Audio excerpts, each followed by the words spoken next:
ഏകദിന ലോകകപ്പിൽ തുടർച്ചയായ 9ാം ജയം ഇന്ത്യ സ്വന്തമാക്കിയിരിക്കുകയാണ്. ലീഗ് ഘട്ടത്തിൽ നേരിട്ട 9 എതിരാളികളെയും അനായാസം ഇന്ത്യ തോൽപ്പിച്ചു എന്നതാണ് എടുത്തു പറയേണ്ടത്. അവസാന മത്സരത്തിൽ നെതർലൻഡ്സിനെ 160 റൺസിനാണ് ഇന്ത്യ കീഴടക്കിയത്. 9ാം തുടർജയത്തോടെ ചരിത്ര റെക്കോർഡിലേക്കാണ് ഇന്ത്യൻ ടീം എത്തിയിരിക്കുന്നത്. 48 വർഷത്തെ ഏകദിന ലോകകപ്പിന്റെ ചരിത്രത്തിൽ 9 തുടർജയങ്ങൾ നേടുന്ന ആദ്യത്തെ ഏഷ്യൻ ടീം എന്ന റെക്കോർഡിലേക്കാണ് ഇന്ത്യ എത്തിയിരിക്കുന്നത്.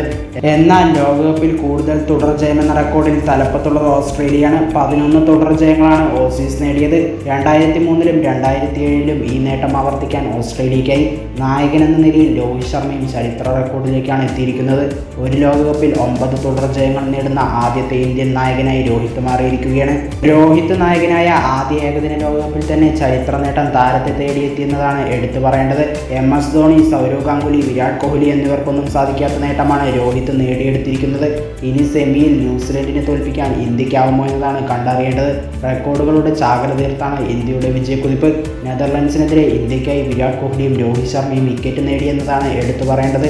ഓരോ മത്സരത്തിലും ഇന്ത്യക്ക് ഓരോ മാച്ച് വിന്നർമാരുണ്ടാകുന്നു എന്നതാണ് ശ്രദ്ധേയമായ കാര്യം. 2019-ലെ ഏകദിന ലോകകപ്പിൽ ഇന്ത്യ സെമിയിൽ ന്യൂസിലൻഡിനോട് തോറ്റാണ് പുറത്തായത്.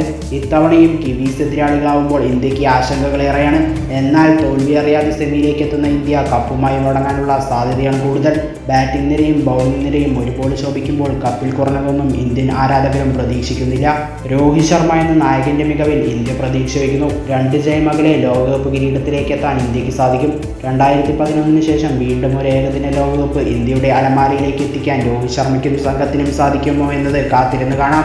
ഇന്ത്യയുടെ ഭാഗ്യമൈതാനമായ മുംബൈയിൽ ന്യൂസിലൻഡിനെ മറികടക്കുക എന്നതാണ് വലിയ കടമ്പ. ഇന്ത്യ ചരിത്ര കിരീടത്തിൽ മുത്തമിടുമെന്ന് തന്നെ പ്രതീക്ഷിക്കാം.